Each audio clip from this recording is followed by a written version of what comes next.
by my watch, and so we are going to call to order the December 4th meeting of the Utility Service Board. Before we get to the business of the meeting, are there any petitions or communications from the public before getting started? No. Okay. All right, hearing none, we'll go ahead and move forward with the approval of the minutes from our November 6th meeting. That doesn't seem right. Approval of November 20th. Okay, November 20th. Okay, I was like, wait, that doesn't sound right. So the November 20th meeting, are there any questions or changes to the minutes? Hearing none, is there a motion to approve? So moved. All those in favor say aye. Aye. Aye. Opposed? All right, motion carries. The next item are the approval of the claims. And we have our first are the standard invoices for a total of $8,495,549.41. We'll let Board Member Eman get seated. And thank you. are there any questions down this way about the standard invoices? No? How about here? Did you have any questions, Jeff, on the standard invoices? No, Okay. I did not. Thank you. All right. Are there, hearing none, are there, is there a motion to approve? So moved. All those in favor say aye. Aye. Aye. Opposed? Right. Motion carries. The next item are the utility bills for $12,660.13. Are there any questions on the utility bills?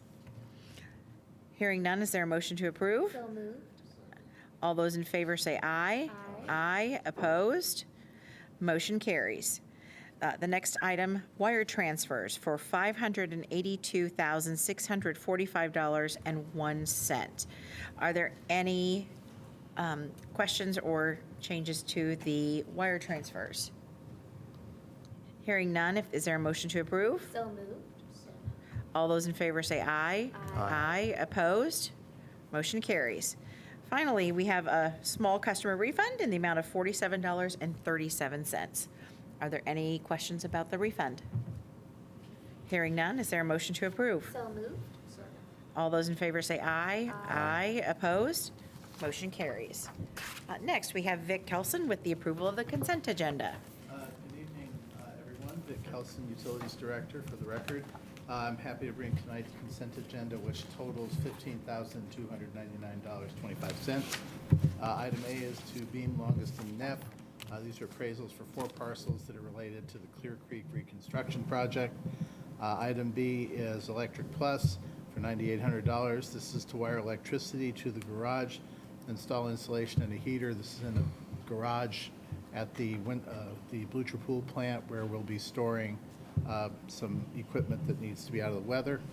And the last is to the Alliance of Indiana Rural Water for $2,099.25.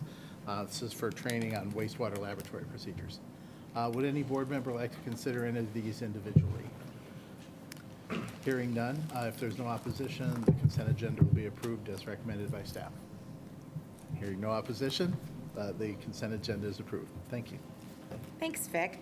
The next item is an item that we had tabled from our previous meeting, and this is the approval of the 2022 interdepartmental memo, and that is Matt Havey.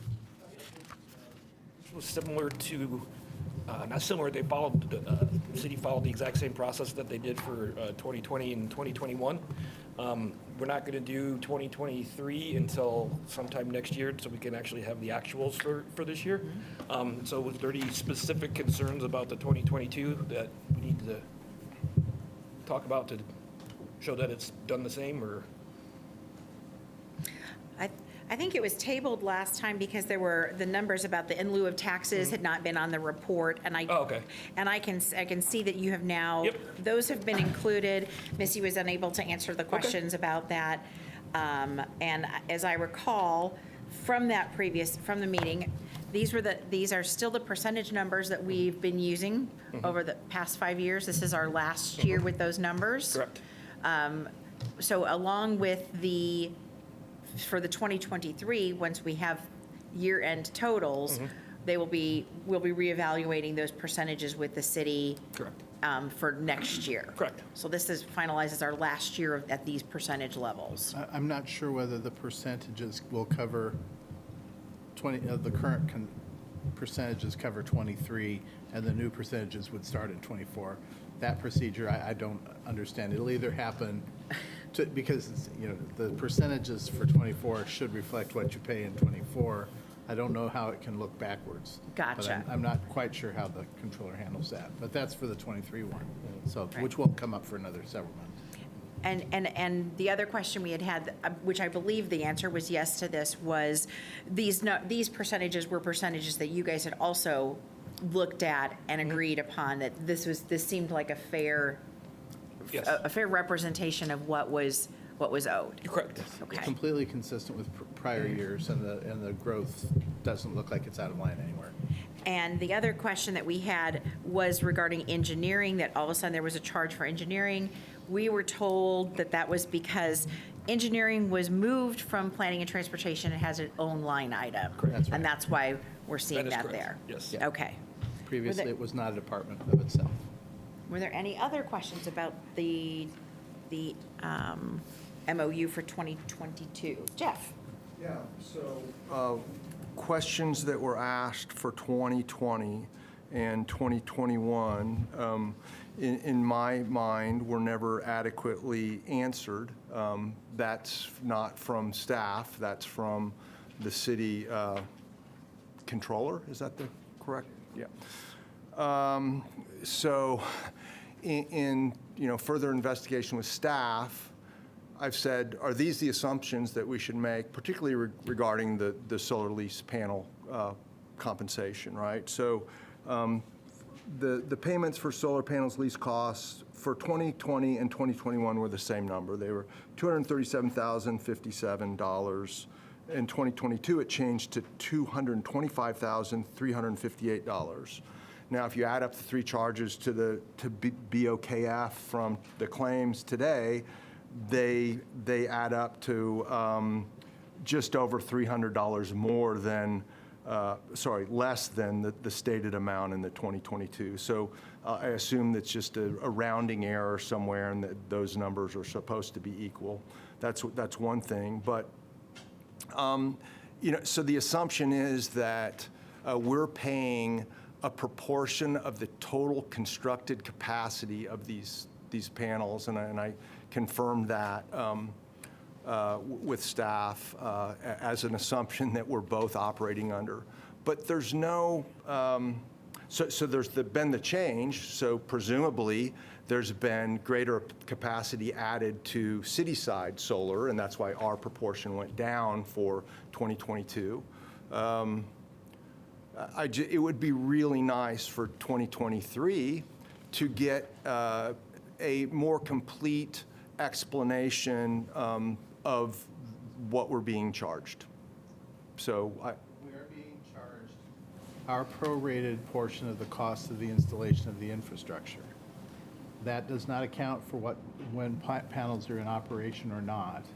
That is all handled through the guaranteed savings contract.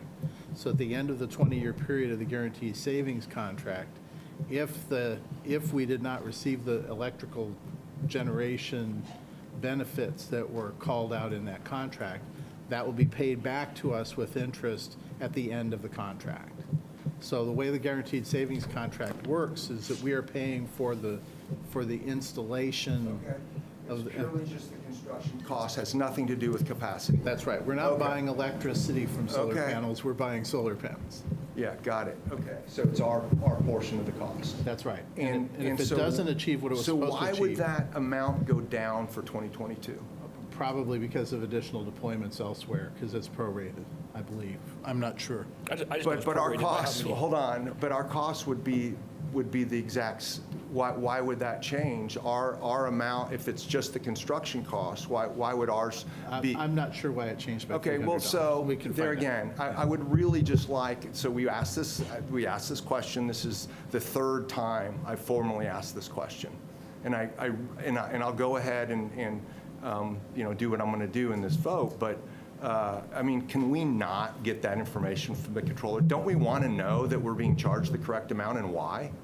Well, I believe that there's an amortization schedule that was published at the time the project was done. We should look to see if there was some adjustment that happened. It may be a change in interest rate. It may be a change in something else to do with the way that was calculated. I don't have the amortization schedule in front of me at the moment. We can look. I would just like to know that the number's correct, that's all, and why. But it only changed by $300, and as you said, that may be a round off, but I'm not sure. Between the three charges in the claims and what was in the 2022 agreement, that's a $300 discrepancy, and I don't know why there's that discrepancy. But from year to year, it changed $12,000 from the last 2 years to this year, so, thank you. We'd have to look at the schedule. Thank you. Yeah, no problem. Are there any other questions? Okay. Is there a motion to approve the 2022 MOU? So moved. All those in favor say aye. Aye. Aye. Opposed? Okay, motion passes. All right, the next item is the request for an agreement with Weddle Brothers, and this is Phil Peden, Weddle Brothers Group for a construction management agent service. Good evening, Phil Peden, Engineering Department. I was speaking with Vic ahead of the meeting, and we really felt like this and item number 8 were together. They were really two that go hand in hand, and that's the contract with Champlin, the architect and engineering design for the Winston Thomas New Service Center. So this is the CMA for the same project, construction management agent for the same project. And so if you don't mind, I think just open up discussion for both items during my speech up here about it. So we went through an extensive request for proposal process, and I want to give Kevin White a lot of credit, my colleague in engineering who handled a lot of this work up front. So we did a request for proposals for this project, and we got 4 submittals, all strong submittals, but those rose to the top with, after our interview process, a review of those submittals, the Champlin was the one that rose to the top. There was a 6-panel team that reviewed those. They were the assistant directors and Vic,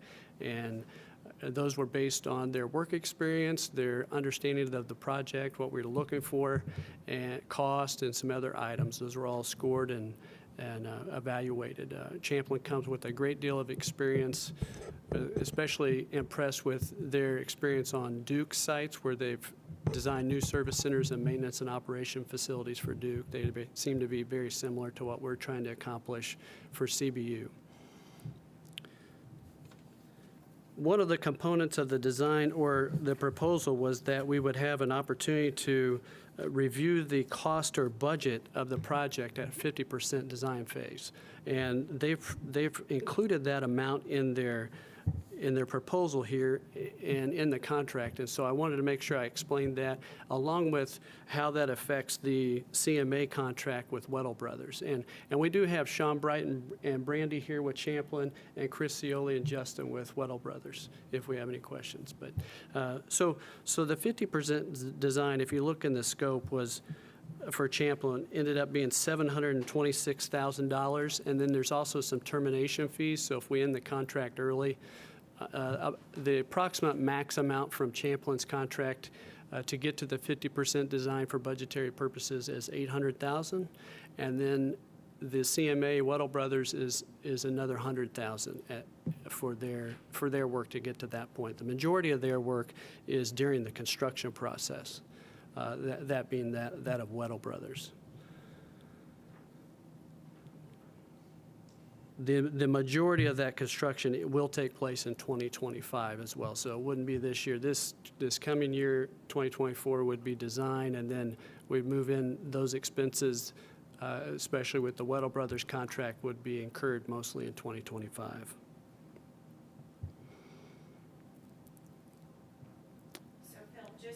So Phil, I kind of feel like I understand that them coming kind of together here, but we're talking about a contract with Weddle Brothers at $2.2 million, not to exceed 2.2.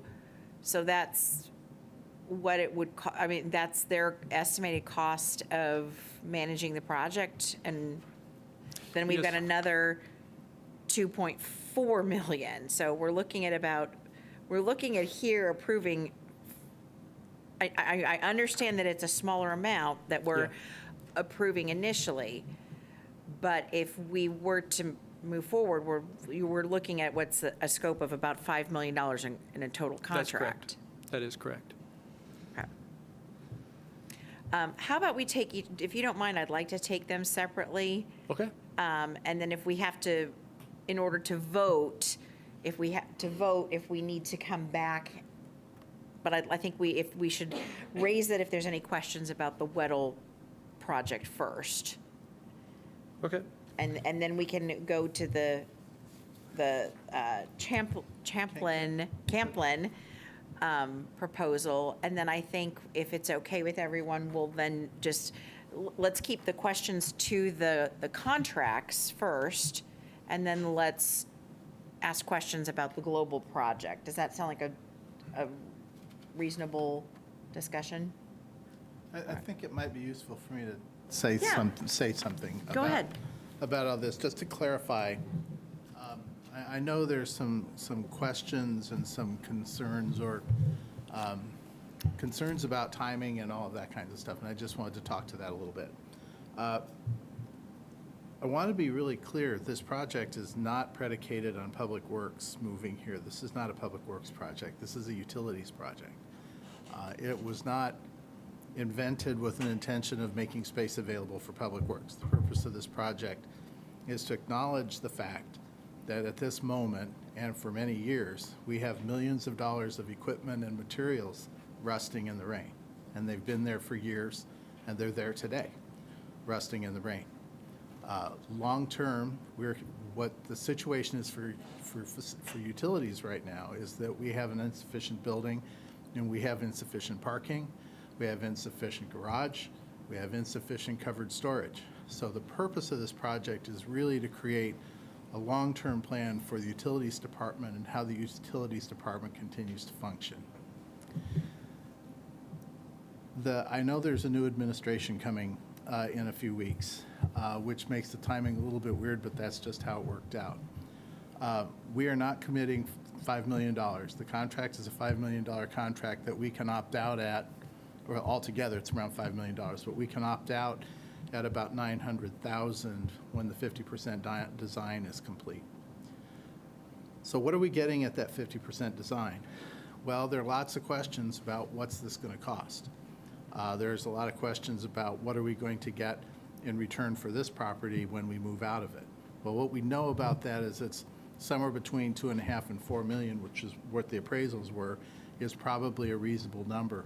But whatever number that gets arrived at will be arrived at the time that the project is scoped and negotiations can happen, because we can't make a commitment before then anyway. But we know it's between $2.5 and $4 million because that's what the appraisals were. What's important is if we stop at this point, then we begin probably from zero some months from now. This is not a new idea. John Langley talked to me about this as our long-term future the first month I worked at CBU in 2016.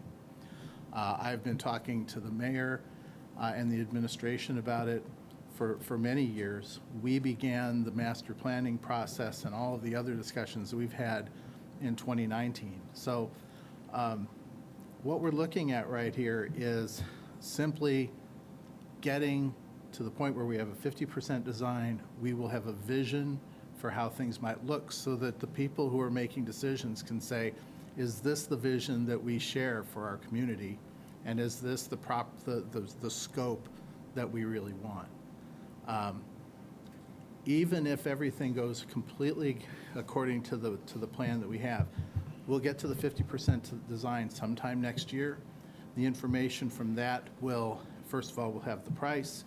We will figure out what the exchange might be for selling this property to Public Works, and we'll understand what those numbers are because they have to go into our 2024 water rate case.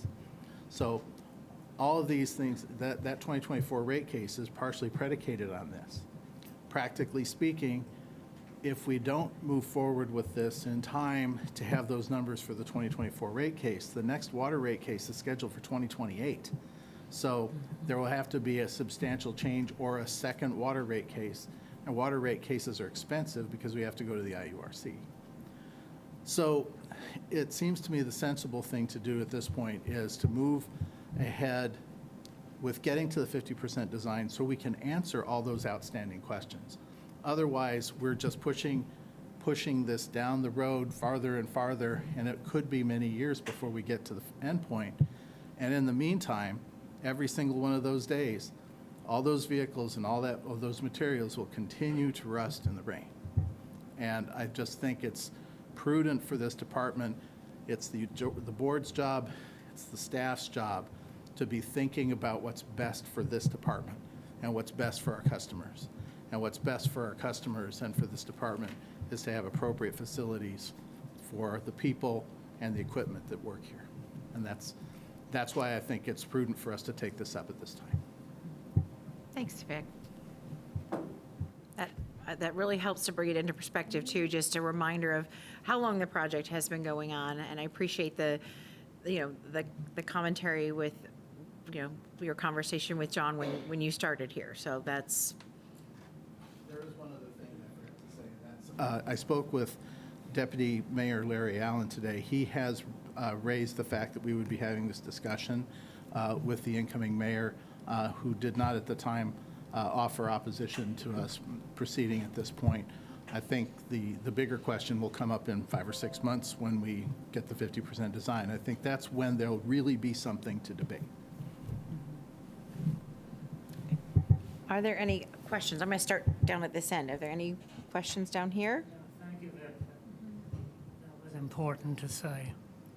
Yeah, good comments. So, just to clarify then, we've got a $5 million contract in total, but we've got an off-ramp at 50%, spending about $900,000.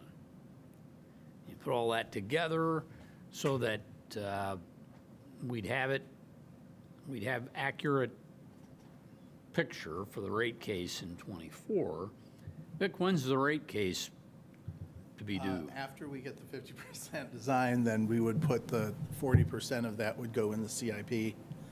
Once we get to the point we're deciding to move forward, we would put that in the CIP at that point, and then we would complete the financial analysis for the rate case and then proceed. Does IURC have a timeline for us to do that in '24? Well, the way it works is that we take it to the board, and then if you approve it, it goes to the council, and then it goes to IURC. They have up to 300 days to rule on it at that time. So the soonest we would, if we were to have a 50% design in 5 or 6 months, then realistically, we would be before the IURC in the fall. Probably would be summer of '25 by the time we had a rate approval and bonding approval. The big issue for the IURC, of course, is they have to approve all of our bonds as well as all of our rates. Okay. Great, thanks.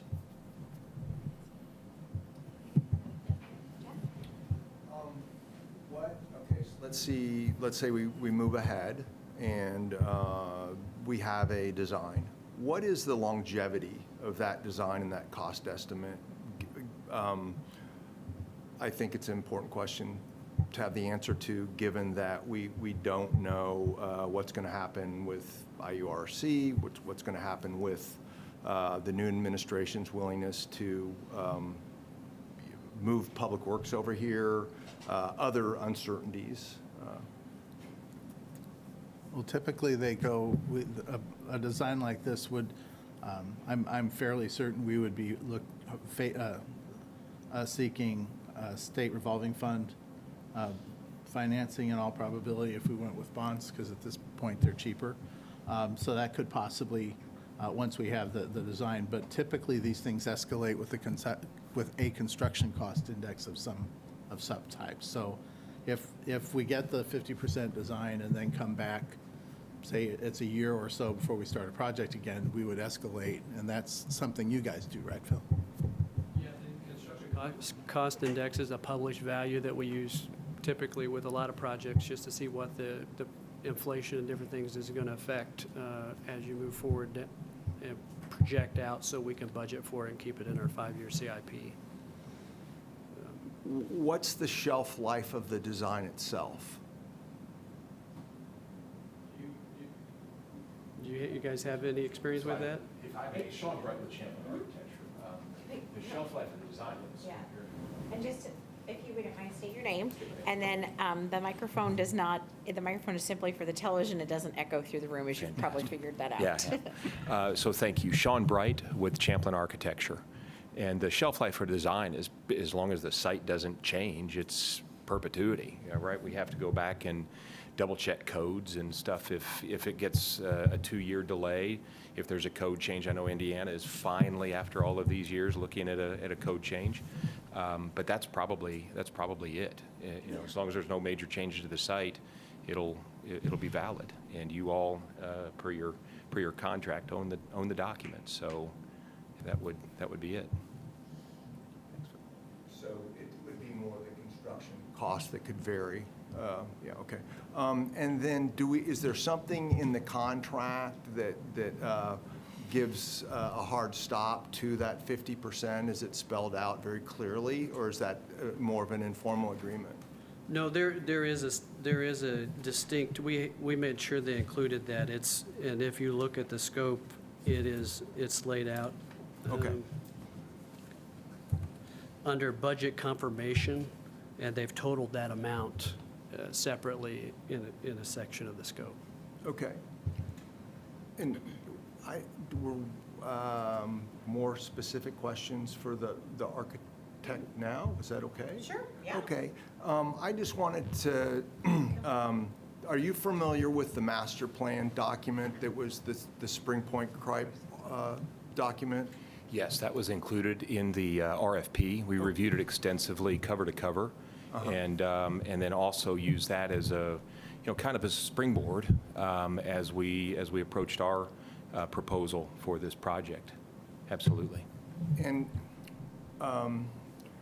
how much more work will be necessary to determine the specific requirements by department, and how much of that document can be used and is still valid, do you believe? It's a starting point, and we've had conversations with both with Phil and Kevin about coming in and ensuring that we are indeed interviewing each of the departments again.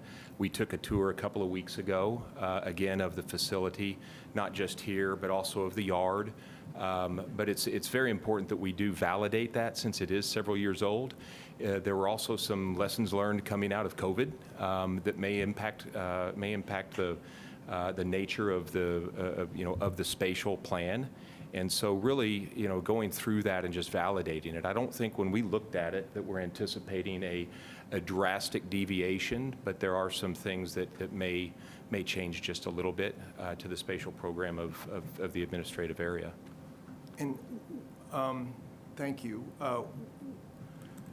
How do you evaluate the need for expansion in the future? Like, will you build this 20% bigger than is needed right now, or what's the rule of thumb there? Definitely part of the conversations is having conversations with your HR, taking a look at what your internal projections are, absolutely incorporating growth. That was one of the things in the master plan that we didn't notice, was much projection for growth. And the way that we design is there are a couple of things that we can do. We can accommodate it in the initial project, and then also through thoughtful, positioning on the site, that if there is a need to do an addition, that we're able to do so, so that our design is not landlocking yourself, the project in, that would preclude further expansion. You're a little bit landlocked here. There's by a couple of streets and then a yard and stuff like that. You do have some property out there. We've already had some quick conversations about how we can maximize the use of the site in some of those parameters, but absolutely growth is a part of it. It is through conversations, through your leadership, though. Thank you. Yeah. Jim? Interesting question about growth. In the last few years, I think we've seen a lot of buildings that have gone into shrinkage Yeah. because of COVID and remote work. I mean, IU probably regrets putting so much into the IT building because a lot of people are not working there anymore. So I don't know how you fold that in with any assurance that there will be growth rather than compression. That's absolutely part of the conversations, and that's certainly what came out of COVID is several departments and working remotely. So understanding how each department does indeed work together every single day. Your engineering department may work differently than your accounting department, so on and so forth. But those are the conversations. The other part that came out of COVID is the idea of having a little bit more collaborative space, so that you can indeed get up, and go and have either a small huddle space, things of that nature, conference rooms, a little bit more conference rooms in that sense. So those are the conversations as we go through the programming process that we're going to have, and it starts to balance a little bit in that sense. So that is very true, though. It's absolutely something that we've noticed. We have noticed that it is, at least in the work that we're doing, and we are a 140-person architecture firm, practice good chunk here in the Midwest and also across the country. And so we are trendy, we're tracking trends, and we are seeing that there is the trend to, in a lot of our clients, to return to work in that sense for that collaboration. Not everybody's embraced it for sure, and that's part of the conversations we intend to have. So along the same lines, in your architecture, will it be possible to reconfigure rooms and have walls that can change and rooms that can be bigger or smaller? That is actually one of the things that we talked about in our interview, and Brandy is our lead interior designer on this, is that as we go through particularly the office area, there's a good chunk of that could remain open office. It's a conversation to have, and we create what we call neighborhoods, and that those can indeed, as you say, flex. So if you have a department that's growing, one that's potentially retracting, that they can indeed have that flex. Not necessarily in removable walls and things of that nature, but more along the lines of how we're dealing with particularly the open office and the systems furniture, how they're plugging in and using the adjacent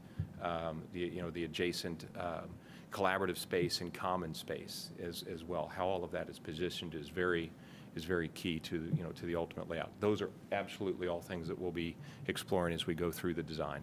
Okay, thanks. Yeah. Yes, go ahead, Kirk. Phil, Phil, you mentioned you had a request for proposal for firms, right? Yes. Well, it was a on team. both? They have a set of team. They have an engineering and a landscape architect, and but they're just the general or the lead. Yeah. How many firms answered our RFPs for both services? There were 4 firms that submitted. For RFP. both construction management and architects, or? No, just for the architect and engineering component. Okay. We did request proposals for the construction management, but we didn't get any other responses. Really? How'd you send those out? We sent those by email to other firms that provided the same service. Up to, how many did we do, Kevin? 3, and one of them responded that they thought that they'd be better off bidding on the job as an actual subcontractor, not the construction management agent for the job. So the CMAs can't actually perform work on the project, they can just help advise. So that particular construction company chose to wait until the project bids and then come in and bid at that time as a subcontractor. I'm not questioning judgment. I just want to make sure we gave everybody a good chance, because these are unusual, because for construction management architectural services, we don't have to bid them. Correct. Staff can, a board can pick whomever we want that fits best. So for me, it's more a transparency issue to make sure that we spread the net as far as we can, in the state particularly, but in local firms, and make sure that because it's that unusual procurement piece that you've got. You can pick your own bond counsel, legal counsel, construction architects. You don't have to bid them. And sometimes the public questions us about that. So I just wanted to ask, make sure we've. Yeah, at the beginning of the process, we got guidance from the legal department, the controller's office, to go ahead and at least pursue 3 proposals for that. Okay, thanks. Anything else? Okay, so if we are going to move forward with motions, I do think we need to take these both separately as motions. So is there a motion to approve the request for the approval agreement with Weddle Brothers Construction? So moved.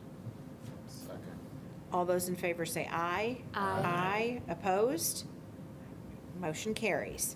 And then the second item then is there a motion to approve the request for the agreement with Champlin? Did I say this right? Champlin. Champlin helped architects for engineering services and architecture for the proposed CBU service center and maintenance building. So moved. All those in favor say aye. Aye. Aye. Opposed? Motion carries. Thank you. Thank you very much for answering all of our questions. And thank you, Phil. Thank you to Vic, too, for providing us the historical background on it. It's good for us to have a reminder.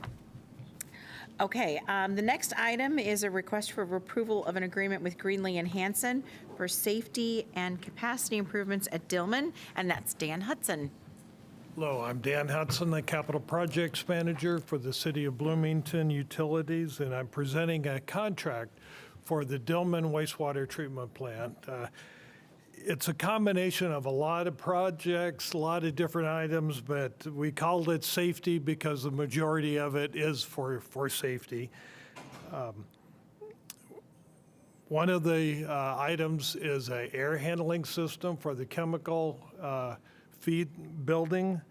We are asking to repair the plant-wide handrail system that's come loose over the years.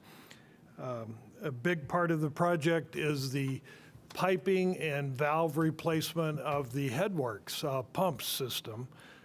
If you remember, there was a failure of one of the pipes last year that caused a lot of damage and flooding in that area. So we're going to be proactive and replace the other ones.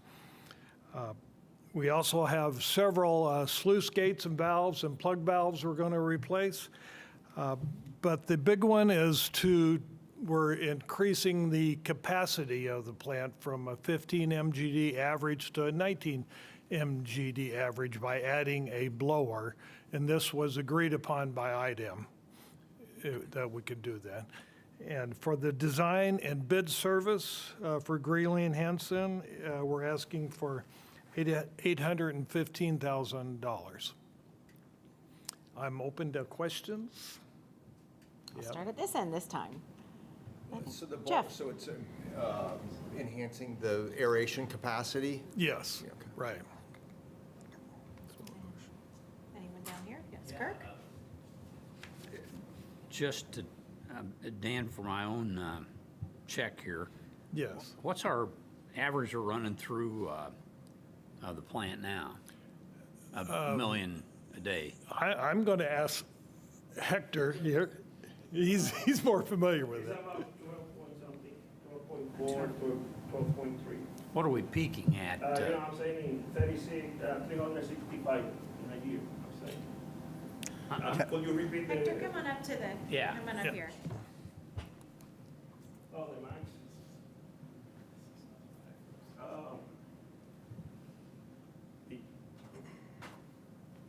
Hector Ortiz, Assistant Director Operations. What was the last question, sorry? Yeah, so what are we peaking at that plant during peak times? During peak time, I have seen that plant sending just to the plant, to the process of the plant, around 40 million. That's the highest I ever seen. But if it's combined between the plant and the EQ, which is the basin you guys can see in the top, I have seen 78, 79 million, are they? Well, maybe I'm not tracking right. So this says it's going to increase capacity to 19 million gallons a day. Yeah,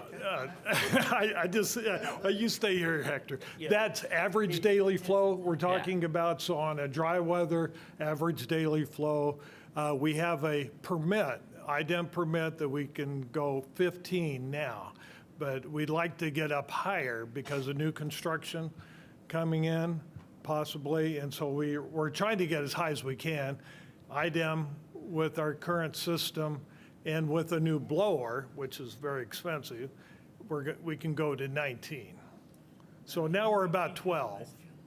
Yeah, so my question was, May I jump in? yeah, Am I saying something right? Okay. So again, I have to go back to history. Back in 2016, the first year I was here, this has been going on a long time. Back in 2016, we finished a rate case for sewer. And about 3 weeks later, we received a letter from the Indiana Department of Environmental Management saying that the plant had exceeded 90% of its rated capacity on average for 3 consecutive years. And by rule, we had to start making plans to expand the plant's capacity. And that order came in 2016. We've been working on it ever since. So we did the first round of projects a couple of years ago. It took a long time working with IDEM about what kinds of things we were going to need to do. We were targeting 20 million gallons per day, but we, at the end of the day, because of other limitations in the physical plant, we could only get them to agree to 19, and we have to add another blower to get to 19. So the reason we had to get from 15 to something higher than 15 is because we'd had this, it's called a sewer ban warning letter. Had we not taken action, eventually IDEM would stop allowing us to take on new connections in the Dillman Basin. So the 90% threshold was exceeded for 3 straight years. We haven't exceeded that threshold for a whole year since, although we frequently do. But this is not the highest rate season, and it's around 12 or so typically right now, which is less than it was in 2014 and 15, but it's still pretty high. So we're really planning for the future. At the time we started analyzing this in 2017, it was estimated that if we got to 20 million gallons per day, at the rate that demand was growing at that point, we estimated that it would be about 15 years before we got to another time when we'd need to expand. So things have been pretty flat. And I think we've talked about this before, both on the water side and on the sewer side.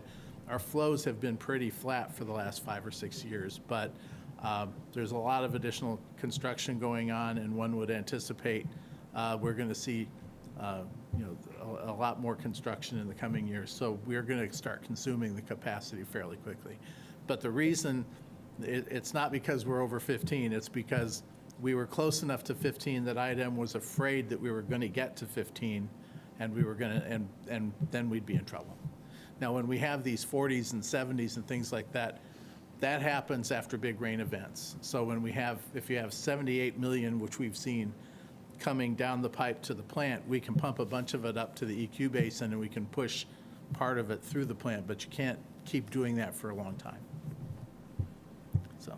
Thank you, Vic. That was very good. I think I got it. So, You got it? so on a big storm event, we can see 78 million gallons coming in. Yes, and we can trade it for a limited amount of time.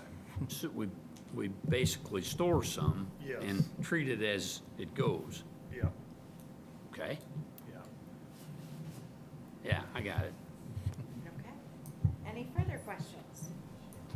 All right. Hearing none, is there a motion to approve the request for the agreement with Greenlee and Hansen?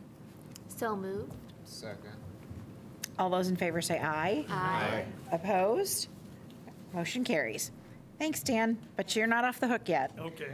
Okay, we have a second request for an approval of the guaranteed savings contract with Cocos, Kokosing. there you go, Cocosing. Yeah, I'm Dan Hudson, Capital Projects Manager for the City of Bloomington Utilities, and I'm presenting Kokosing as a guaranteed savings contractor for the rehab and rebuild of up to 13 sanitary lift stations. This includes a number of replacement. 4 is totally being replaced. And that is for $6,507,237. Are there any questions? Yes, Kirk? You got a replacement schedule that, every few years, we need to replace or rehab all of our lift stations? Are they on a big rotating schedule? They have not been on the past, and that's why we need to do it now.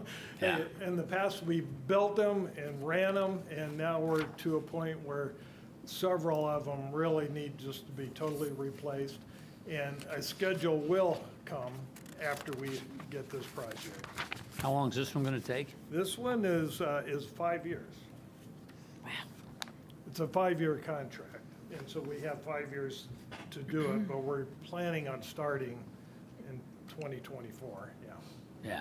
You think it'll take 5 years? No. No. I'm assuming it's going to take, I don't know, a year and a half, probably. And I'd be thinking about a rotating schedule like we do a lot of other things that we know have a shelf life or an operating life, Yes, right. so we can plan accordingly. Like round and robin. This was from a study we did earlier Yeah. this year that studied all the lift stations and the needs of them That's good. for it. Thank you. I don't know, if you look at Schedule C, it tells you what the savings are, in there. So if you want to study that, you can do that, or Attachment C, I guess. Dan, you said that the work won't be, you think that it'll take 5 years to complete all the work, Yes. but the expiration of the contract is next year, or 2025. I may be wrong. Okay. They're guaranteed for 5 years. If you look at Schedule C, it's guaranteed for 5 Okay, years. okay, gotcha. But I think the work, if we go forward and the funding is available, then we'll be okay, I think. Okay, We'll get this done. I just want, okay, sounds good. Any other yes, Jim? Yeah. Yeah, I'm looking at the number of dollars that we're approving. And for the Winston Thomas, it was a lot of millions. And then the increased capacity was about $1 million. And this is about $6 million. I mean, I think it would be nice to have something in the local newspapers or outlet that kind of spells out to people where is the money from your water bill going, and what is it doing, and how is this helpful? Because these are lots of dollars. I mean, if you ask the person who doesn't know very much, well, how much do you think it would cost to fix some lift stations? I don't think you get $6 million as an answer. So I'm just saying that the money is well spent, but Yeah. I think we do have an obligation to inform people about what it's going for and what it costs. It's a great point. And I think just even explaining what lift stations are to the general public. I mean, If they fail. Yeah, exactly. That is true. Yeah. Yes. No, those are I've great. seen a lot of great social media lately. I know on our stormwater cleaning project, I saw that posted this week. I know there's the city emails that come about every day with a press release of things going on. So maybe there's like a December blitz from the CBU about things. This is out of our purview, but in a way it is. In a way it isn't, because we got to work to get the word out, and we can do that. I think we've got staff that can help, but It's just it underlines the lack of local news coverage that we don't have like we used to. You know, years ago, I could see this being a feature story in the Herald Times. And now we're lucky to get a story about the shooting on South Park Avenue over the weekend. It's just because they don't have the staff. And But we do get the articles about the water tasting bad and about we sure do. about the stuff in the water. Yeah. Those do seem to make the paper. Yeah, good point, good points, good points. Anything else down here? Well, we can do our own news releases however we want to and publish those through our website and point to those via social media. I mean, that's a good pattern we could follow. Yeah, that's what we got to do now because We can't rely on. We have to tell our yeah, story. Yeah, we have to tell our story in the way we want, in the channels that we want. I'm not sure that would go through. Is that you, Frank? Okay. Frank. I thought I saw you in that video. Do we not have a communication director? I mean, Oh, it's Yeah. Holly? Oh, okay. It's Holly, yeah. All right, are there any further questions? All right, hearing none, is there a motion to approve? So moved. All those in favor say aye. Aye. Opposed? Motion carries. Thanks, Dan. Okay. Next, we have Liz Carter with the approval of the 2023 residential stormwater grants. Good evening. My name is Liz Carter. I'm the MS4 Program Coordinator. So this year we had our residential stormwater grant applications due September 1st.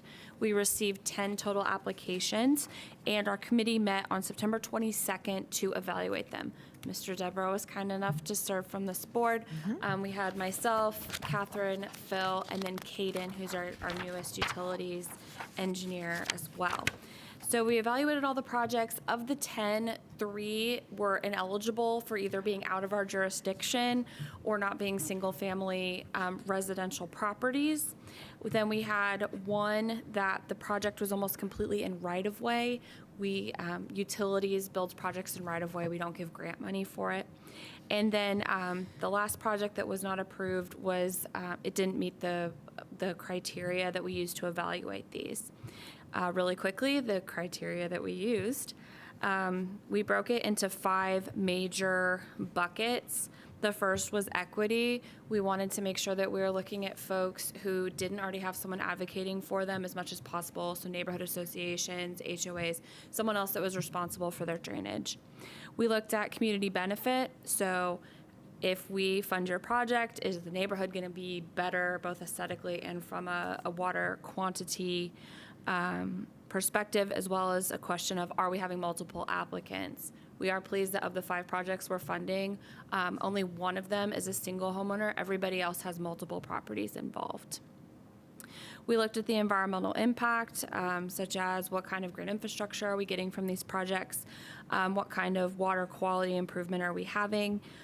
Then we looked at feasibility, improved conveyance, collection, and detention. So that was Phil's part that he was really advising us on.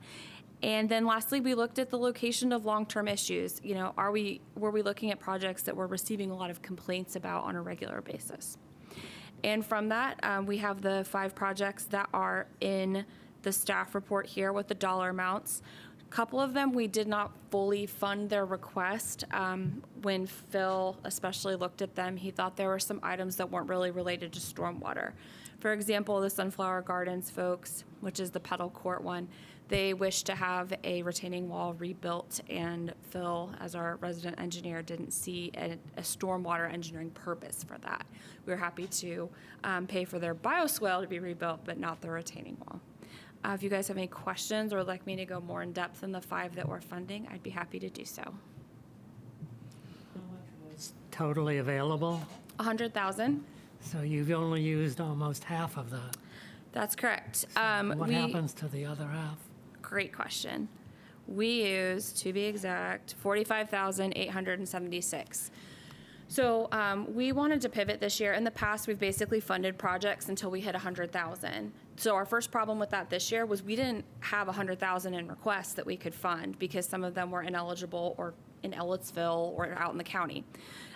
Beside that, we were hoping that this year we can take the money we don't use to fund requests and do a staff appointed kind of residential stormwater grant. So an area that we know that there's issues, maybe someone who didn't know about this grant, so we can target an area we know there's problems and with folks that aren't going to know to come to us and ask for help, that we can go out and help them from our perspective. Great question, though. So, like, for example, on the pedal court project, so just a reminder, a refresher on this. They've come to you, the individual have come to you with a proposal, let's just say it was 20,000. You folks agreed to do the 14.5.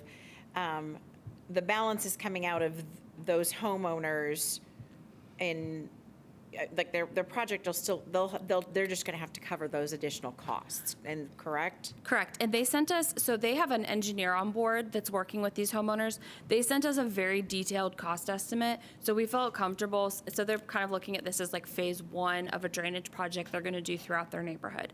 So once we looked at their cost estimate and how they broke it down, very detailed, we could say this portion is stormwater, this portion really isn't. So if you wanna pursue a nice new retaining wall, that's fantastic. But that's really not a stormwater issue. Gotcha, okay. And the funding on this, do we write them a check right off the bat, or are the grant recipients required to submit a final summary of the project? Great question. So most of them are going to go through contractors. So essentially the contractor bills us. We evaluate what's sent to us. They can't charge us sales tax, for example. And our staff go and check the final product before we pay that invoice. One of the 5, they're self-performing the work. There are 2 grad students. One of them used to be a contractor before he became a grad student. And they're self-performing, so they just are going to send us receipts for product rentals, equipment, stuff like that. No sales tax attached to that. So they might have a couple submissions to us as they move through their project, but the rest of them should just send us an invoice at the end. There's a solid accountability system set up for the recipients. Absolutely. Great, thank you. Any questions this way?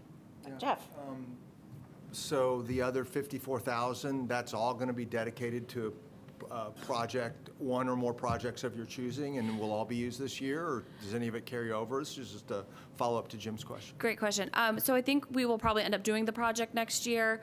We've kind of hit the end of the year. These folks, a lot of them won't get their grant agreements signed yet this year. It'll be January, February. We're also kind of in the winter season. So it'll probably be directed towards next year, and we would come back and report to you guys on how we are spending that money. We have a stormwater group that meets every other week, and we talk about basically all the complaints that we're getting throughout the city. We'll probably take one of those jobs that we've said, this isn't a imminent infrastructure issue. This is more of a like, ooh, we get to it one of these days. Take one of those and target them, I think is our plan. It's a very long list. And so, year 5, have we seen a steady decrease in the amount of proposals, or is this year just an anomaly? And if so, why this year is it lower? I think we are seeing a decrease in, so I did the inspections for the ones that were approved last year since I came on almost a year ago. So I think that we're seeing a decrease in the overall quantity of applications, but I think we saw an increase in the quality of applications. And I think that that's our goal. Like, if we should be putting less money into this but funding really good projects, that's great. I think because we had a mission of spending all $100,000 in past years, we got into funding some projects that maybe didn't have the greatest benefit. Are the contractors, are we seeing repeat contractors year after year now? Typically, it's from the same, a lot of them are landscape contractors that we see around town. Most of them are known quantity, so I'd say yes. Okay, thank you. Welcome. In the past, have there been years where there have been more requests than could be funded? So have you gone back and looked at the unfunded ones that may still not have been done and say, now that we have extra money, maybe some of those unfunded could now be funded? That's something we could look into. We did tell folks this year, if you don't get funded because we run out of money, we'll just keep the application on file and rank it again next year. And if you've moved up the pecking order, you would get funded, but we didn't run into that issue. Okay. So yeah, I think we keep all of the contact information on file. We have a table, so we could certainly reach out to them and send a second request for these. Okay. It probably have to be considered next year though, because we told folks deadline was September 1st. And I think everyone that has been told no in the past knows that they could apply again. Good. Yes. Megan? Okay, so actually, I remember when I served on the committee that there were past applicants that then did get re-brought back in for whatever reason, or and most of the people that weren't funded in those cases, I think, were not eligible in different ways, and you can correct me if I'm wrong, but anyway, yeah, okay. So 2 things. You mentioned Phil and the engineering department. I remember last year, the year before, maybe both, we'd had maybe an outside consultant or engineer that would review the projects, so we're just doing that in-house now. I think last year they had an outside engineering firm that also kind of provided cost estimates, and it seemed like there was a pretty wide gap between the estimates they were providing and the ones the contractors were, and it just got kind of confusing. So spend the money on the actual project. On the actual project, Sure. and we are confident in Phil's ability to do an engineering review. Yes, okay, thank you. Then my last question is, so this is the first year for the new schedule, so correct, with the applications due in September. And I know that you did, which you've done every year, but there was a program like in February or something at Switchard? Or was there a education program to notify residents about the grants, so more people are knowing about them and maybe know if this is a project that they can apply, like realistically apply for and get if they want to put in the time and effort to do it, I guess. Right. We had a public meeting that was here in Okay, March. We public gave a whole meeting. presentation Okay. and took questions for quite a while. We also posted the video of that public meeting on our website for Yes. folks who couldn't make it. Okay. I think this year, the Economic and Sustainable Development Department has asked us to join them for kind of like a grant chat almost. They're going to have a time at Switchyard where they talk about grants that are available throughout the city through various departments. They've asked us to be part of that. We're also working with them on having like kind of a grant landing page for the city. Again, a lot of different departments offer grants. They're not, if you go, I want to look into getting a grant from the city, they're in a bunch of different places. Sure. So we are trying to make that process better. We'll probably do a public meeting again this coming year. But we are always open to other opportunities to let people know. Okay, so it's definitely the one you had here in March. I remembered there was something. So anyway, I'll be interested to see after the year on this new cycle, when the application's in the fall, so the project can be implemented the spring, rather than we get, I think this will be beneficial to our recipients. I look forward to hearing how it all is executed in the spring. Awesome, Thank thank you. you. Any other questions? Okay, is there a, thank you very much, and thank you also to Seth for serving on that and all of the other team members that were involved. It's a fun thing to be able to give money out and help others in the community, and then also help the overall storm system. So I'm glad that we do this, and thanks for your continued work on it. So, is there a motion to approve? So moved. Second. All those in favor say aye. Aye. Opposed? Right, motion carries. Thank you. Thanks. Next, we have a request for approval of an agreement with Everett J. Prescott for installation and upgrade of the current advanced metering infrastructure base stations. That's a lot. Yes, ma'am. James Hall. James Hall, AD of T&D. So this contract is with Everett J. Prescott for $598,645.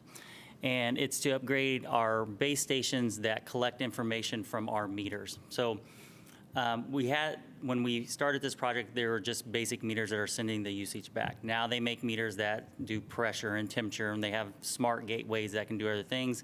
And then you can also hook up our lift stations and booster stations to have transmission and distribution technology coming across there. Our current towers aren't equipped to handle that kind of information load. And we don't have absolute coverage of the whole city for that type of information. We do for just the basic flow information, but we would need 2 additional towers, one on the north side.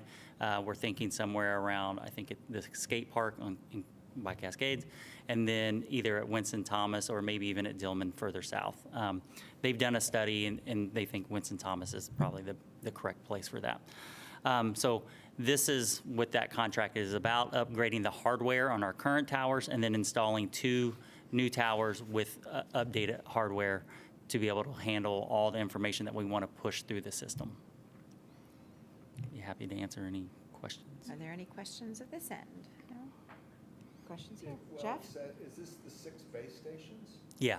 Okay. So 2 new ones and then 4 upgrades? Correct. Okay, Yeah. Gotcha. Thank you. Yeah. And just to give us a point of reference on this, we started installation of these, of the advanced metering system when?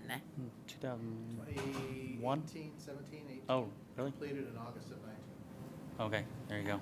So we haven't had any previous upgrades to these systems. So we've gone now 5 or 6 years without a technology upgrade. Correct, yeah, and again, the meters that we're really wanting to use in some of the technology, when we were first doing this, those meters didn't even exist. So Exactly. there was no reason, and our current our towers would work with just flow, but we're really, leak detection, and there's a lot of other technology out there that we want to take advantage of that we can't with our current base stations. Okay. Any further questions? And this is split because the general 40-60 split between water and wastewater, because of the billing, we bill wastewater as a function of the amount of water. Is that why?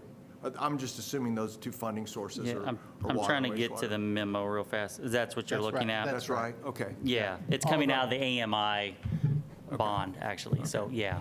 And then, are there any opportunities for using this capability so that we can reduce the costs and say our flow monitoring and start running the data through those towers rather than paying for a separate system? Yeah, I would think so. I've talked with Jill, who's our kind of SCADA expert, about like how we can integrate these things and start looking at that and how all that works together. Yeah. Okay, down the road. Down the road, yes. Yes, sir. Good, thank you. If there aren't any further questions, is there a motion to approve? So moved. All those in favor say aye. Aye. Aye. Opposed? Okay, motion carries. Thank you. Thanks, James. Next, we have the request of an approval of an MOU with Trinitas, and that's Kat.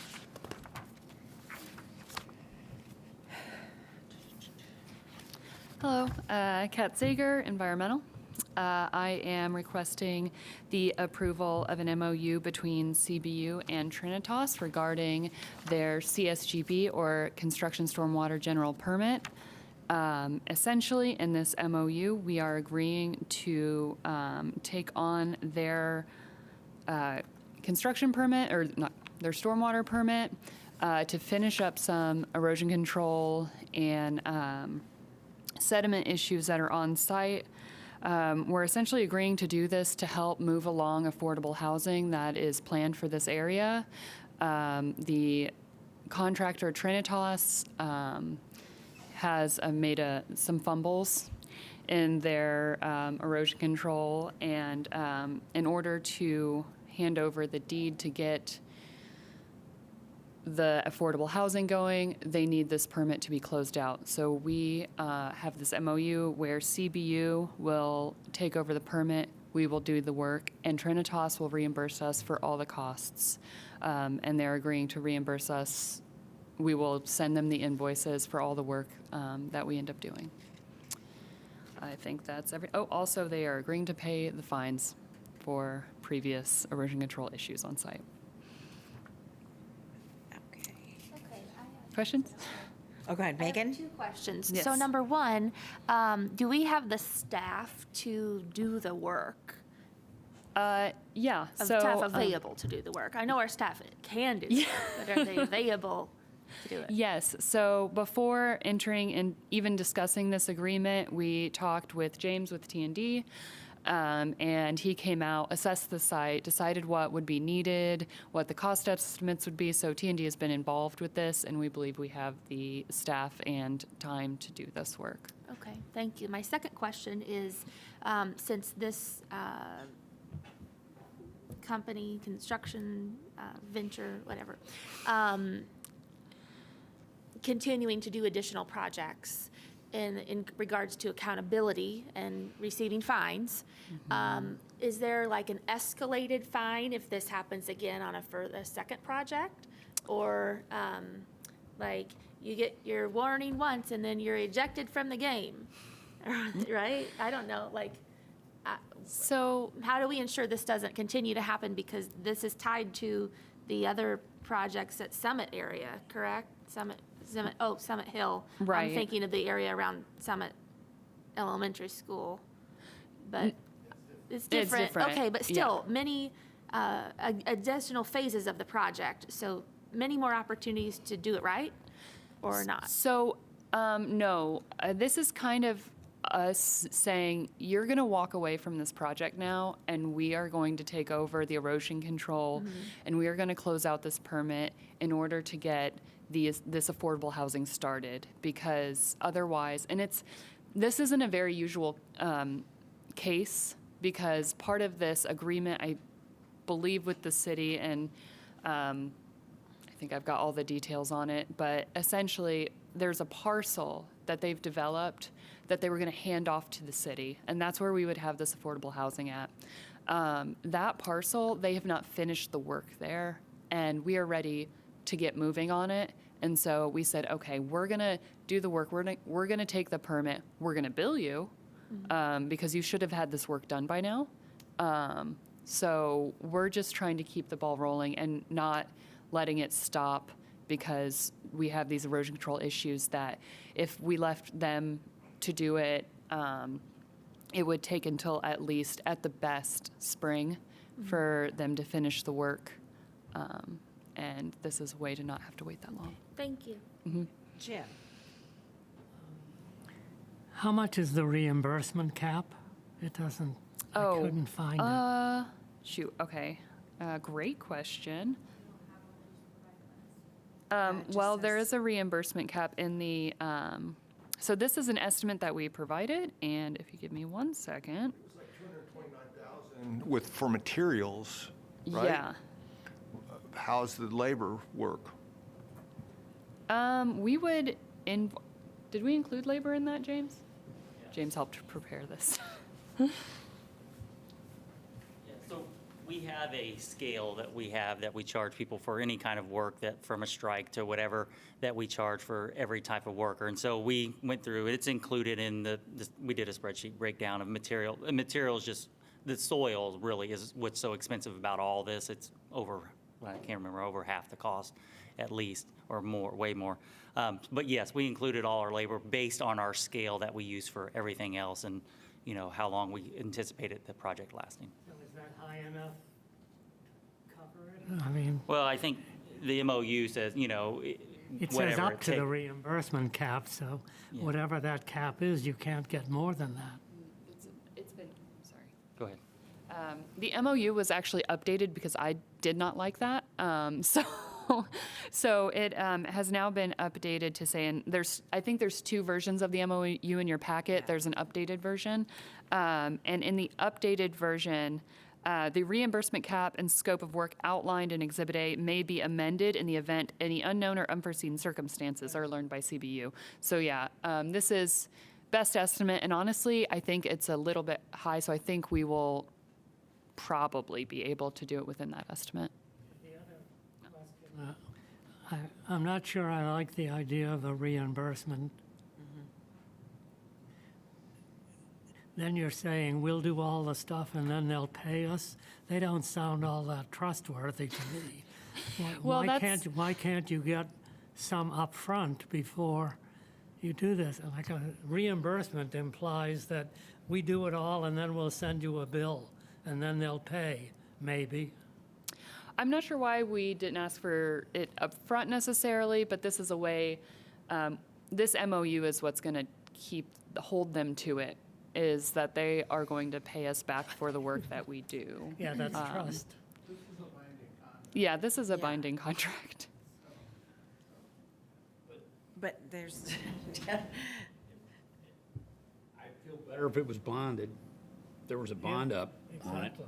Because I've seen these type of, in my county commissioner days, we've had these situations where they agree to do infrastructure and then they declare bankruptcy. Yeah. And then we have to go. yeah. Ended up on that one, we ended up leaning against the property, which was a big legal problem that, I like the idea of bonding. Well, and I have a concern that this sets precedent with other companies, other groups that want to come in and essentially not do the work the way it's supposed to be done.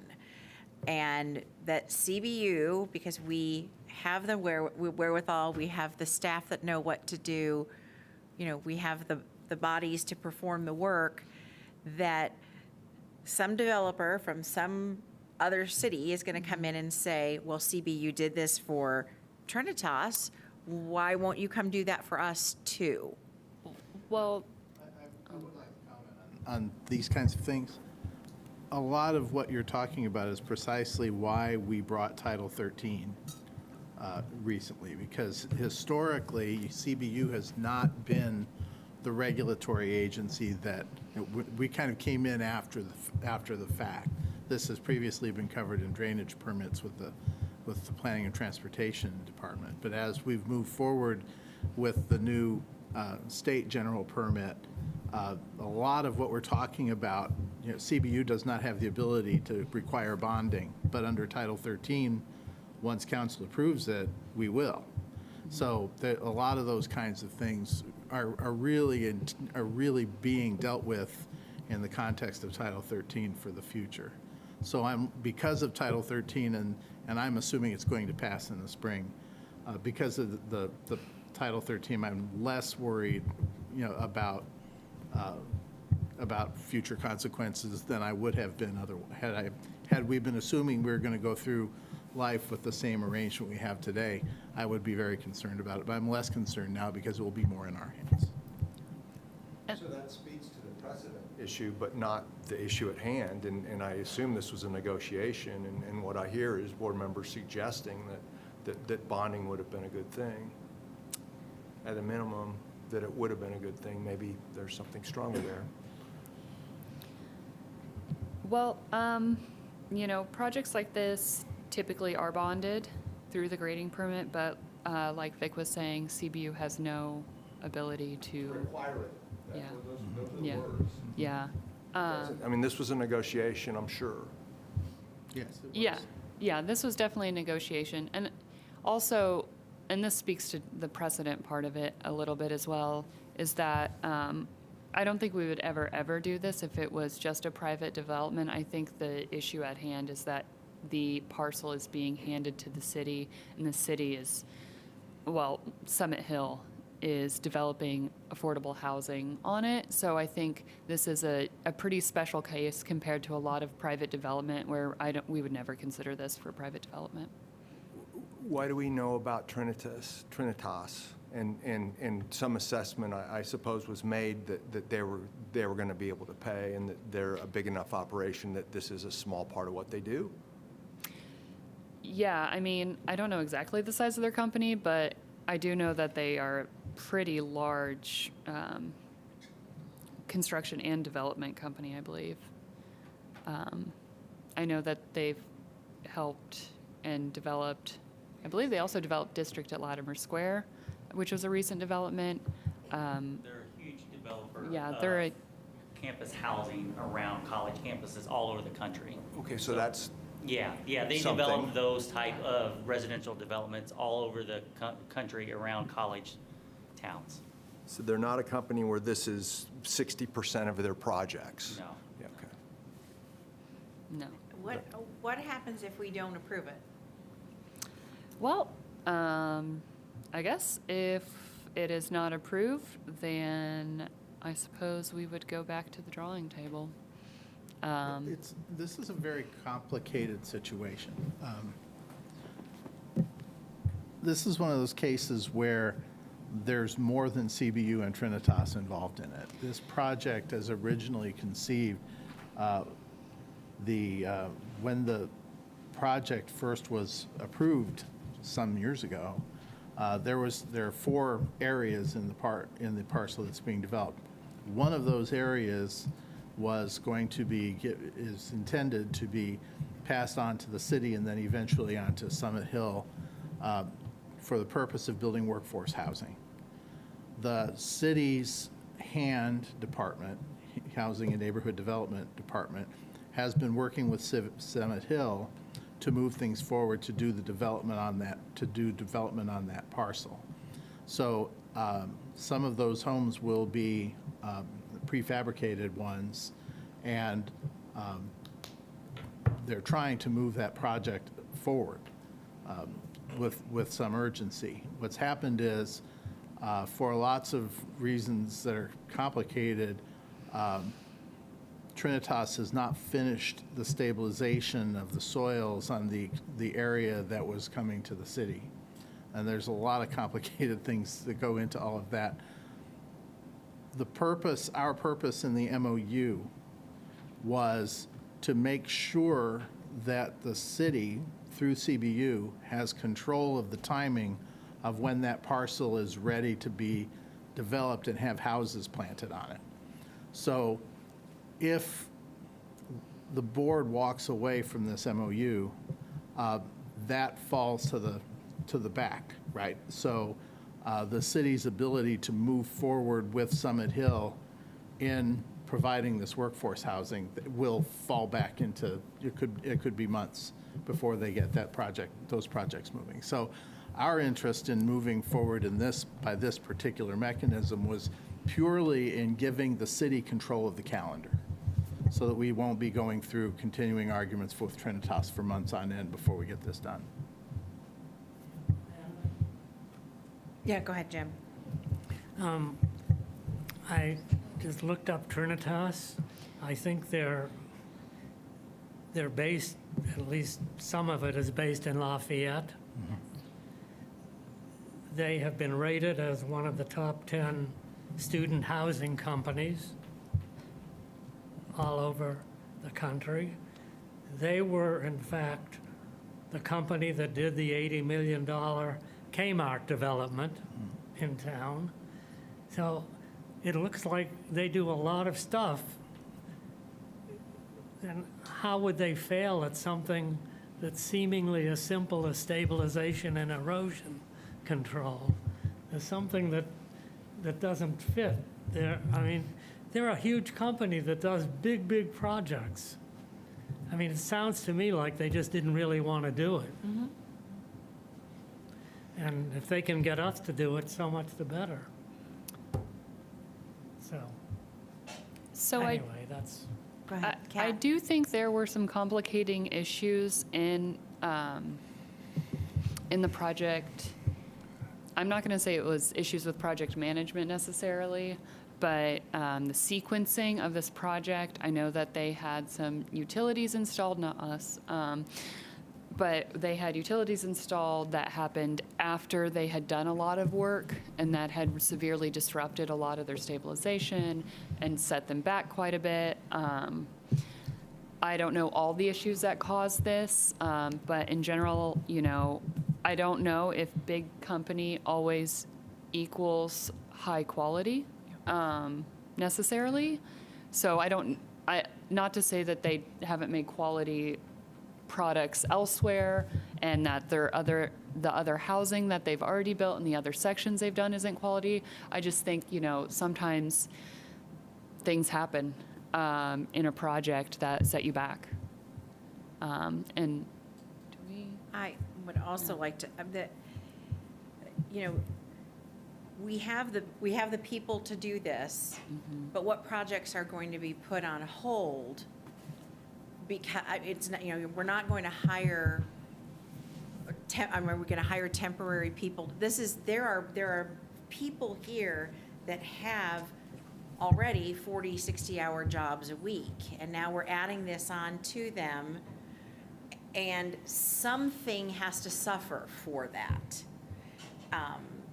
I also, if this is a project that the city, again, is wanting for affordable housing, then why isn't the city taking this on and taking on the contract to make sure that the city gets paid versus, versus paying us? So We are the city.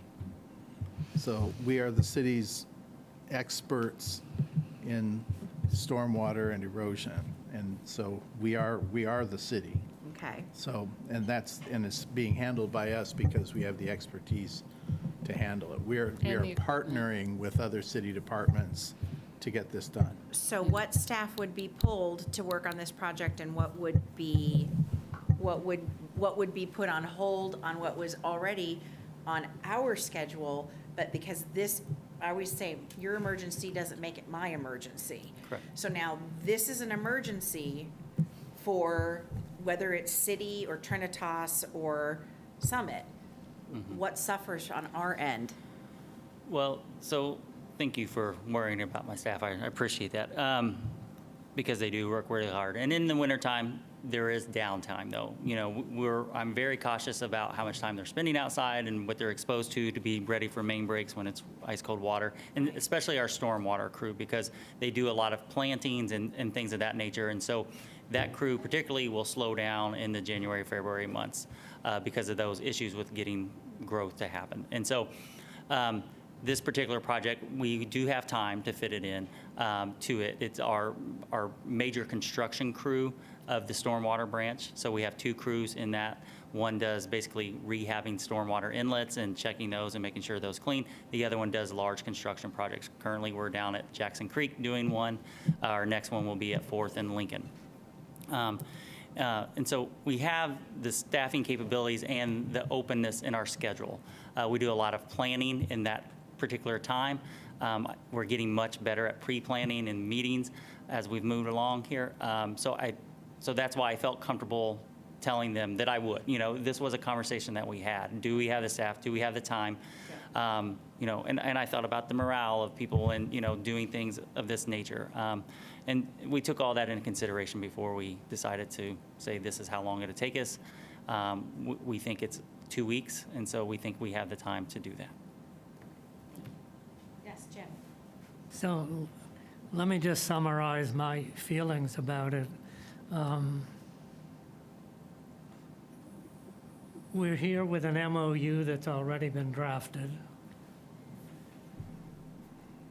I would say if I had been involved in the negotiations to develop an MOU, it would have been different from this one. But we are where we are, and I guess my feeling is the project is important enough to go through that we're only hurting things that are good for the city, and I can't see a reason to delay it or to vote no, although, as I said, if this board had been involved in the MOU, I think it might have looked a lot different. So. Any other further comment or discussion? Yes, Kat.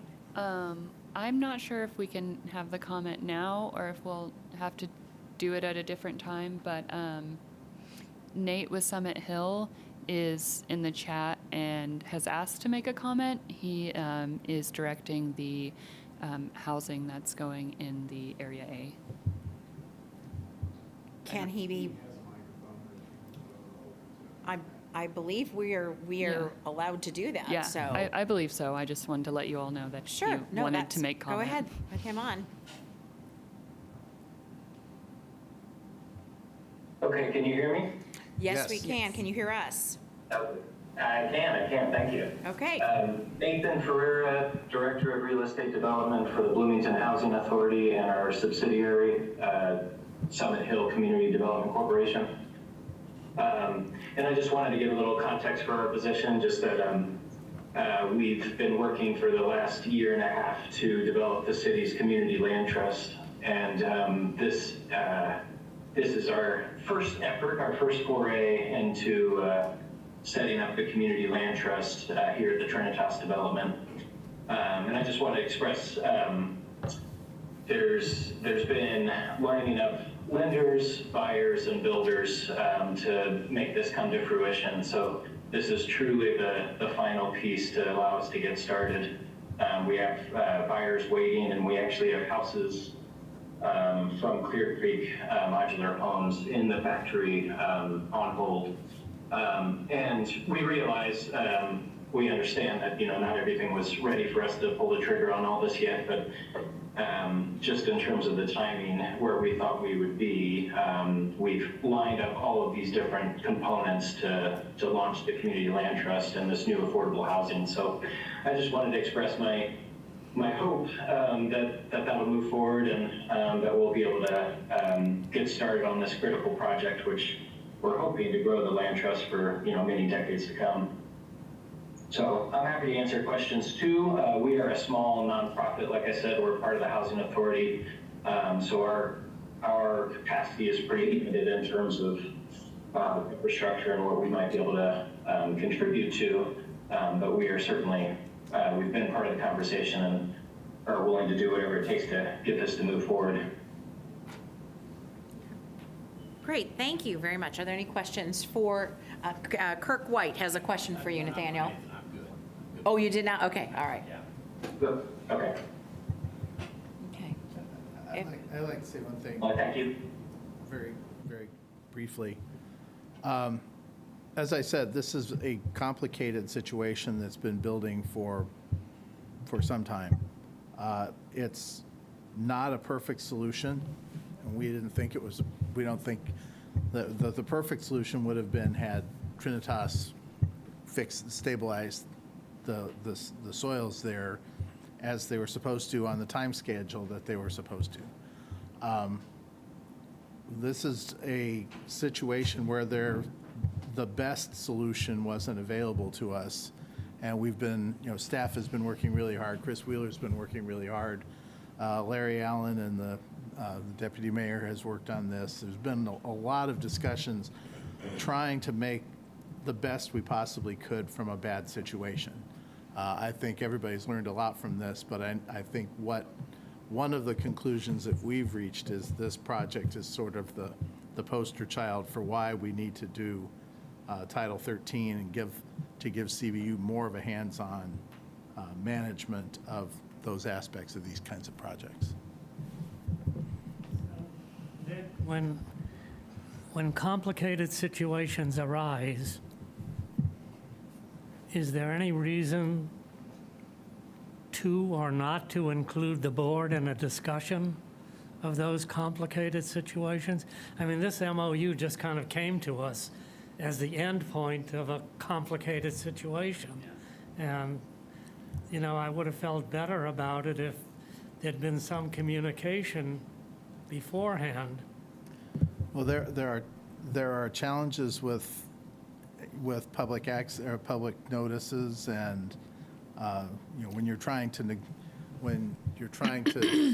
deal with complex negotiations, I can't call a quorum together and have a public discussion on television about it. So, But that is fair, but we also do have subcommittee meetings, and we've had more this year than we have had in the past, and this would have been a perfect project to bring to one of the subcommittees in terms of either engineering, property and planning. those are still noticed public meetings open to the, to If we're getting legal advice, we can go in executive session. And we would, if this is a, Well, that's a question that is something to take up on with a future situation like this. My issue with this is a great thing for us to do, and we're going to do a good job. I know we will, because that's how we roll, and I got all that. It's just that I don't want the ratepayers to be holding a bag on this. If the agreement fails, then we're stuck with it, and chasing it is going to be costly. But I don't want to slow down this housing project.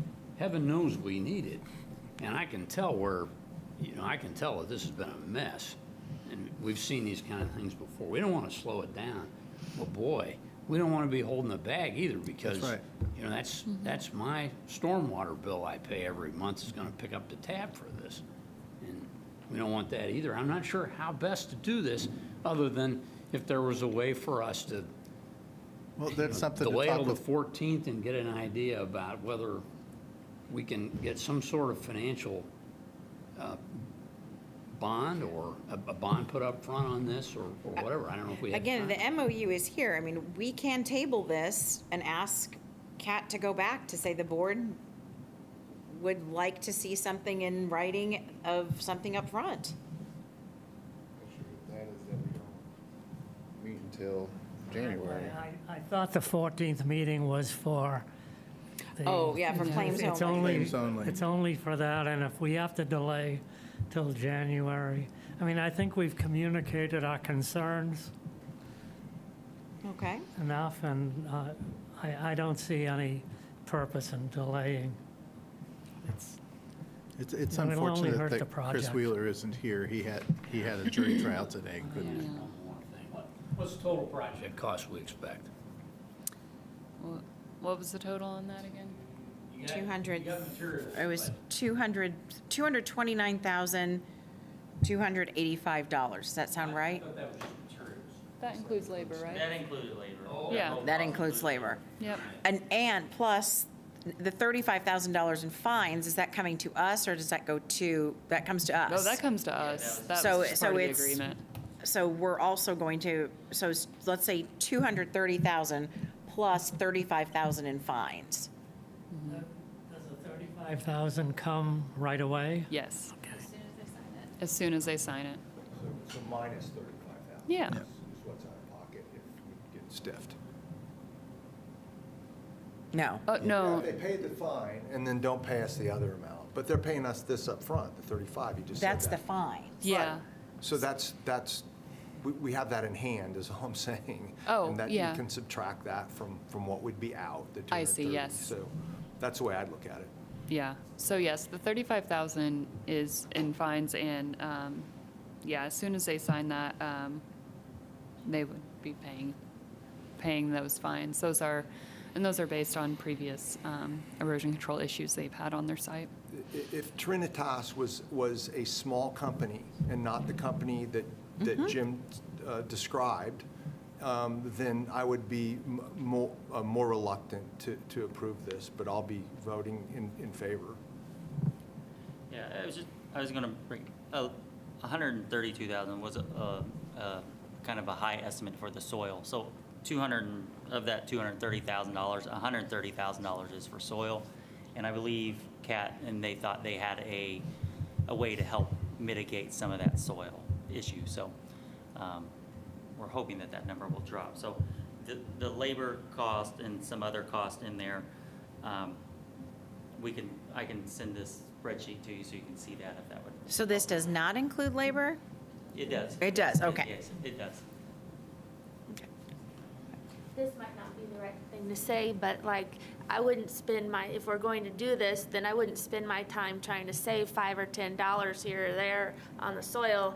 Just, if we're gonna do it, just do it at the convenient price for you that we'll get reimbursed for. I think as far as talking about alternatives to the soil issue, that's more of a matter of saving. I think if we found an alternative, it would save not only a significant amount of money, but time. And that would be worth it. So, yeah. But we're so the solution we have is for the soil issues is probably the most expensive option, but we might as well put that in. And if they can come up with an alternative that's cheaper and we approve of it, then we'll consider that. But we're not going to do that work for them. All right. Is there a motion by chance at this point, this discussion, do we feel we have our answers? Is there a motion to approve? I move we approve. Second. All those in favor say aye. Aye. Aye. Opposed? Motion carries. Thank you, Kat, and thank you, James, for your information, and Vic. Where's Holly? Okay, the next item on the agenda is an update, old business, an update from Holly. on the effect on the strategic plan. Hi, Holly. Hi.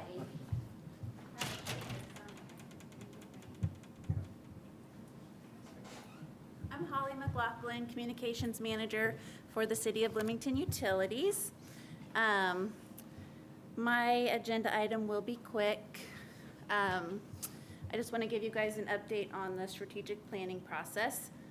As you know, we have been working on a strategic plan for CBU for several months. I get to be the person talking to you guys, but it's really been the work of everyone here. We had 115 people total participate and about 30 people kind of doing the bulk of the work in the writing for this. All right, so here is our mission statement. CBU's mission is to enhance the quality of life in our community by providing safe, sustainable, and high-quality drinking water, wastewater, and stormwater services in a cost-effective manner, promoting public health, economic vitality, and environmental stewardship. Our vision is to be the leading municipal water utility organization in Indiana.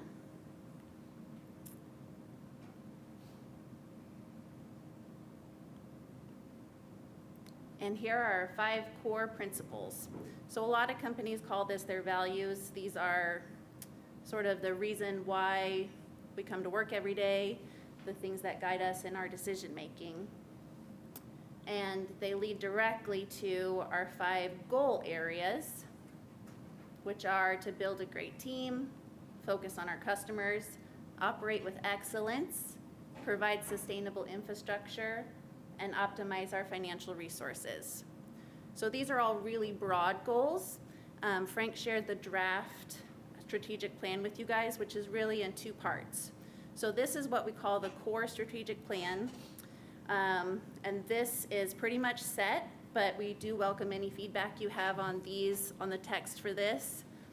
But then the second half of that is what we're calling the implementation guide. And that's really where I'm excited about this, because it's not just words, it's action items. So these are 5 broad goals, and in that implementation guide, you'll see lots of smart action items that say exactly who's going to do what our measurement is, and when it's going to be due. So this that Frank shared with you is just a draft for the public. That's available in our agenda if you guys are interested in looking at that and giving us feedback. We would take feedback from the public also. Any questions, comments, feedback, or ideas that you have on that, if y'all could get that to me by December the 18th. We hope to present the final strategic plan and implementation guide at the January 2nd board meeting. While it's not a legal or a financial document that needs your vote of approval, we do want to make sure that it's something that the board can endorse, because it is our plan of what we want to do for the years 2024 to 2026. You guys have any questions for me today? Other questions? Okay. Holly, I just want to say thank you for leading the efforts on this. And again, we've said this before, we appreciate everybody, all of the staff input, all of the managers and Vic's input, and this is a great project, and I do encourage all of the board members to please read through it. And it's it's a long document, but it's really, I think it's important for all of us, especially as we go into the new year, to be on board with with strategic planning goals. It's something that too, as board members, we should always keep in mind. The 5, and I already forget what you called it, but kind of those core values, the core principles. The core principles should also guide us as board members. So thank you very much. Could we get this in a Word format, or a format where we can easily put comments in and things like that? If we're going to review, Email is going out at 7 this evening. Oh, thank you. We'll have a Google Great. Docs link and you can comment. Thank you. January 2nd, you said? No, Tonight. it's 7 tonight. No, when it's due, the comments are due. December The 18th. December 18th, thank you. See, I need help. There at the top. Yeah, didn't, Okay. Excellent. Thanks, Holly. Thank you. All right, is there any old business from the board? Okay. Is there any new business from the board? New business from staff? None. Subcommittee reports. I will give that report. That's the administrative subcommittee met prior to this meeting.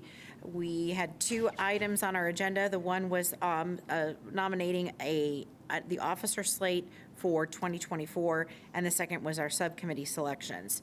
So the committee has made 2 recommendations. The first would be to have board member Megan Parmenter serve as president, and board member Seth Devereaux to serve as vice president for 2024. So that is what the committee is, that's the motion from the committee to approve that slate. Are there any questions or comments? I'll second that motion. Okay, second. Is all those in favor of? Did you make a motion? I did, Okay, as the committee sorry. chair. Okay, I made the thank you. motion. So is there a motion to approve? So moved. Oh, wait. Okay. All those in favor, sorry, I already did that. My apologies. I messed it up. Okay, so all those in favor say aye. Aye. Opposed? Great, the board, the selection carries. And then the committee also, the subcommittee made a recommendation to keep the subcommittees the same, with the exception of asking Molly, board member Molly Stewart, to serve as the chair of the administrative committee, to give her an opportunity to lead one of the committees. I will remain on that committee, but she would serve as chair. So I move that we approve the subcommittees as described. Is there a second? Second. Right. All those in favor say aye. Aye. All opposed? Right.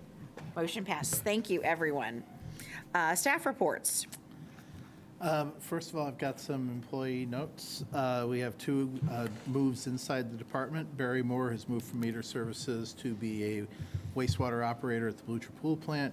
Adam Hutzler has been a temporary part-time landscape specialist. He's now a wastewater operator at Dillman. We've also had Jacob Riddle and Brandon Sloan join us as wastewater plant operators as well. So welcome to the new employees, and congratulations on the interdepartmental moves. The other thing I need to talk about is really personal. This is my last full board meeting. I know there usually are just barely a skeleton crew for the claims-only meeting, and not sure if I'm going to be here for that meeting. So I do want to take just a minute to thank everyone here, all the board members I've served with for the last 7.5 years, and all the staff, the senior staff, everyone in the garage, everyone at all the plants, for everything we've all done together the last 7.5 years.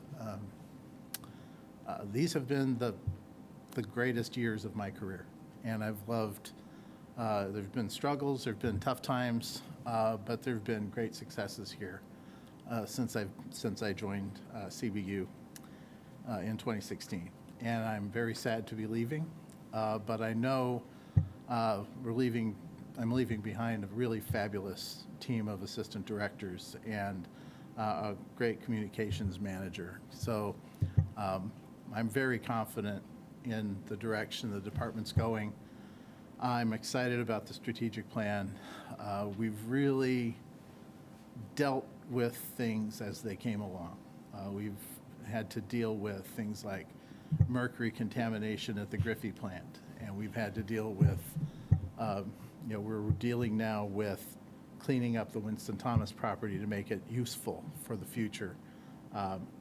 We've done incredible amount of improvements at the plants, mentioning the capacity at Dillman, and there's just a lot of innovative stuff going on.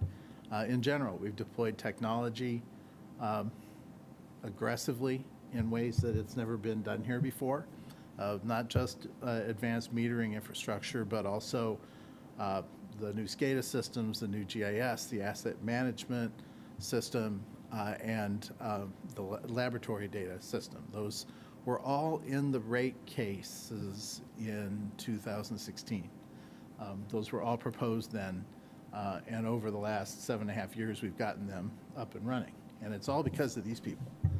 The staff, both people here and everyone else that works for CBU, they've just done an amazing job. And I'm humbled and proud to have had the opportunity to serve here. And I'm proud of all the work we've done. So again, I'd like to thank all the board members, past and present, the assistant directors, all of the CBU staff, and Katz. I really want to thank Katz for handling all of our meetings so professionally. And then last of all, but not least, I want to thank Megan for bringing cookies. Thanks, everyone. Well, I think I speak on behalf of the board, and if anyone else would like to chime in, Vic, thank you for your service to CBU, your leadership, and there's been a lot of good things that have come out of the last 7.5 years, and we appreciate all of the work that you've done. It's unfortunate that we will not be working together in the future, but I do firmly believe when a door closes, another one opens, and I hope that we hear good things for you in the coming year.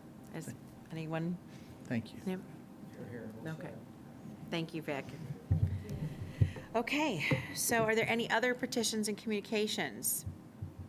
All right, hearing none, is there a motion to adjourn? So moved. Our meeting is adjourned.